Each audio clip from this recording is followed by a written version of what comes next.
Whether you're used to cruising cats or coming to them for the first time, the bottom line is that they're very different to monohulls. But how? Why does it matter?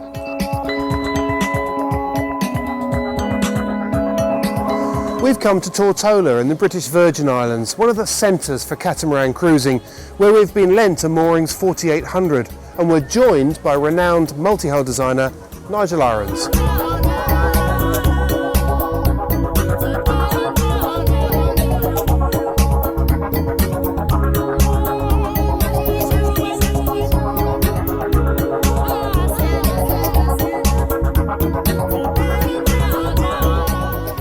After leaving the dock for the first time, but before putting sails up, is a good opportunity to get used to the handling and the manoeuvrability of the boat under power. You can check the effect of the windage. You can try manoeuvring astern, both upwind and downwind. Perhaps most useful of all, you can practice turning the boat on the spot using just the engines.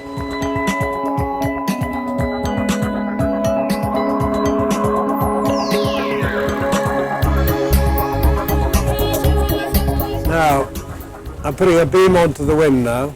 I assume there's no current here, I don't think there is.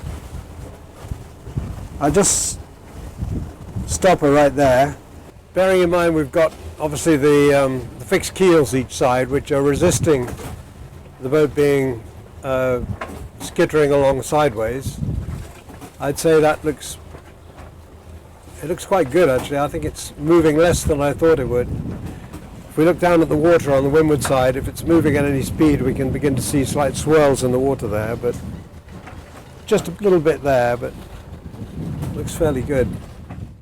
Okay, we just get a feeling for what happens sternboard, going stern first. And we got the wind right on our bow, so we'll stick everything in slow astern. And we just want to see how much the rudder's alone without using the engine.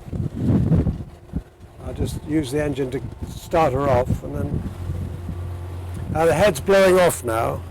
I'm putting the helm over to port, but I'm using the starboard engine quite a lot, so at the moment it isn't the rudders that are doing any good, it's the engines.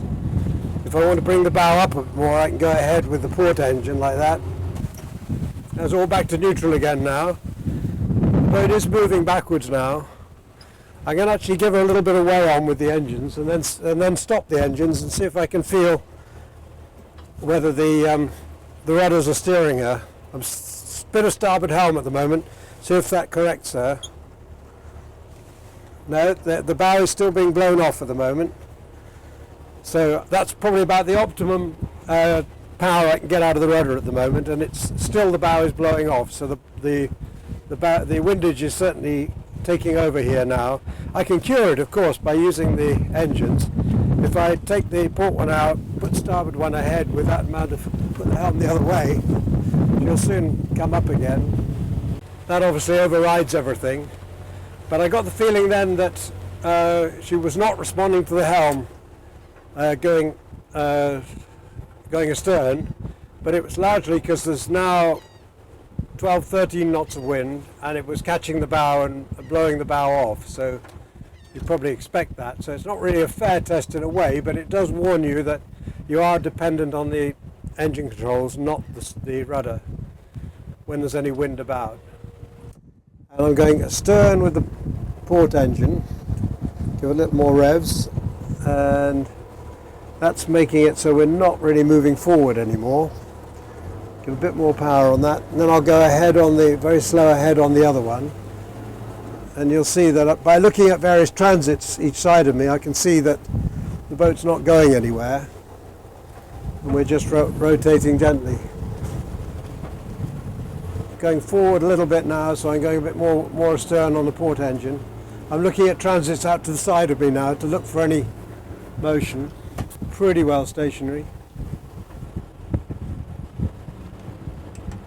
Now the bow will be picking up some heavy windage now as it goes against the wind there, but it's having no trouble overcoming it. I've only got 1,000 revs on one engine.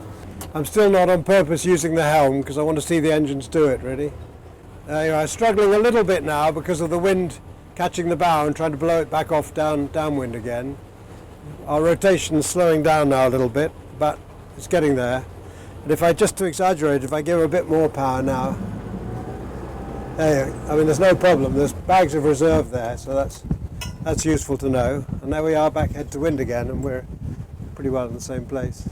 So what can we say? Once again, don't count on the rudders, count on the engines. And it's actually, the windage problem is only a problem in that it's blowing the bow off. But when we were absolutely beam on, she seemed to lie fairly stably like that, and the amount of drift down to leeward was really not much.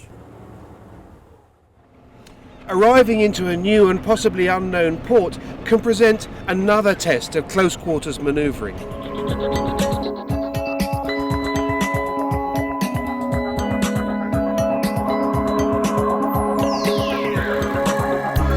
Okay, we've got quite a strong wind coming in right up our stern at the moment, and we're going to come in starboard side too on a pontoon over here, and we've elected to come stern first. That's partly because if we come in bow first, the bow could get blown quite suddenly against the dock, or if we go too far the other way, it could be peeled back by the wind and set us in the wrong direction again. So we'd like to come stern first with the boat at this kind of angle in the dock here. We'll see how that works.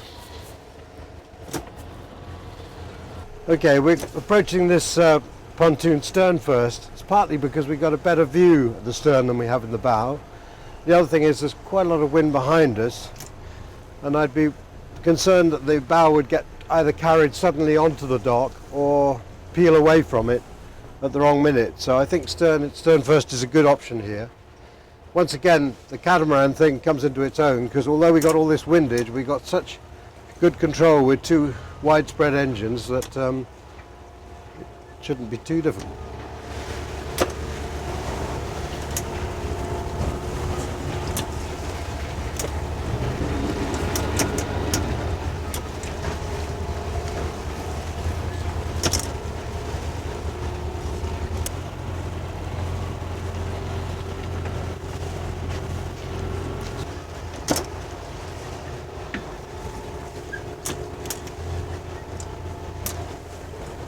Shorten up on that, that's good, yeah.